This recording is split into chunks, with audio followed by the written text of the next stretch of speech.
अगर आपको कमर से लेकर पैर तक बिजली के झटके जैसा दर्द, चलने में परेशानी, बैठने पर दर्द बढ़ना या अचानक पैर में सुन्नपन महसूस होता है, तो यह वीडियो अंत तक जरूर देखिए, क्योंकि आज हम बात करने वाले हैं साइटिका के बारे में। अक्सर मरीज कहते हैं, डॉक्टर साहब कमर से दर्द शुरू होता है और सीधा पैर में उतर जाता है। कोई इसे सीआईटी कहता है, कोई इसे नस दबी हुई कहता है, तो कोई इसे डिस्क की तकलीफ बोल देता है। लेकिन सच्चाई ये है कि साइटिका कोई बीमारी नहीं है, बल्कि एक लक्षण है, और जब तक लक्षण के पीछे की असली वजह समझ में नहीं आएगी, तब तक वो उसका इलाज संभव नहीं है। साइटिका का मतलब होता है कमर के निचले हिस्से से दर्द का पैर की तरफ जाना। यह दर्द कभी जांघ के पीछे हो सकता है, कभी बाहर की साइड हो सकता है, कभी आगे की तरफ बढ़ सकता है। ज्यादातर मामलों में यह साइड में ही होता है, या तो दाया पैर में होता है या तो बाएं पैर में होता है।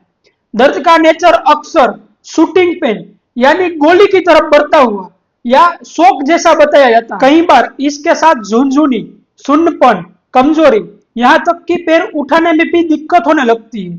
कई लोगों में यह दर्द अचानक शुरू होता है, जैसे भारी वजन उठाने के बाद अचानक झुकने से या गलत तरीके से उठने बैठने से। वहीं कुछ लोगों में यह धीरे धीरे बढ़ता है, बैठने से दर्द बढ़ना, आगे झुकने से तकलीफ होना और लेटने से या चलने से कुछ राहत मिलना। यह सब साइटिका के बहुत कॉमन संकेत है। अब सवाल यह आता है कि साइटिका होता क्यों है। करीब 90% साइटिका की वजह होती है रीढ़ की हड्डी का या डिस्क का बाहर निकल आना, जिसे हम डिस्क हर्निएशन कहते हैं। हमारी जो रीढ़ की हड्डी है, उसमें दो हड्डियों के बीच एक क्यूशन जैसा डिस्क होता है। उम्र बढ़ने पर, गलत पोस्चर पे, भारी वजन उठाने के बाद या बार बार झुकने से इस डिस्क की जो बाहरी परत है वो कमजोर हो जाती है और अंदर का जो जेली जैसा पदार्थ है वो बाहर आकर नस पर दबाव डाल देता है। यही दबाव दर्द, सुन्नपन और कमजोरी पैदा करता है। इसके अलावा कुछ और भी कारण हो सकते हैं, जैसे स्पाइनल स्टीनोसिस, जिसमें रीढ़ की हड्डी की जो नलिका होती है वो संकरी हो जाती है और नस दबने लगती है। यह ज्यादातर 50 साल के बाद देखने को मिलता है। कुछ लोगों में स्लिप डिस्क के अलावा हड्डियों का खिसकना भी कारण बन सकता है। एक और नाम आपने सुना होगा, पायरिफॉर्मिस सिंड्रोम।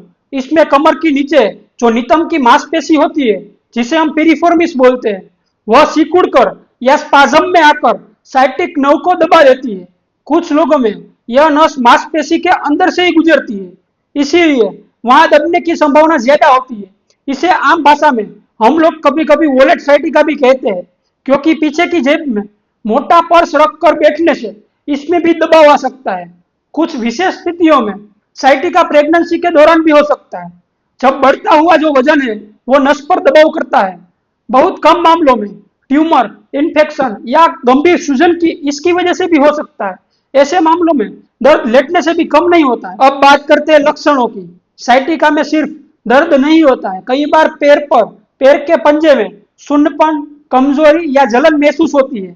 कुछ मरीज बताते हैं कि उन्हें पैर घसीट कर चलना पड़ता है। अगर कभी कभी पेशाब या श्वास पर कंट्रोल खो जाए, तो अचानक बहुत ज्यादा कमजोरी आ जाए, तो इमरजेंसी सिचुएशन होती है और तुरंत उसको डॉक्टर को दिखाना बहुत जरूरी होता है। डायग्नोसिस की बात करें तो ज्यादातर मामलों में डिटेल हिस्ट्री, फिजिकल एग्जामिनेशन से ही साइटिका पहचाना जा सकता है। हर मरीज को एमआरआई या सीटी स्कैन की जरूरत नहीं होती है, लेकिन अगर दर्द बहुत ज्यादा हो, लंबे समय सर बना रहे या कमजोरी बढ़ती जाए, तब इमेजिंग की सलाह दी जाती है।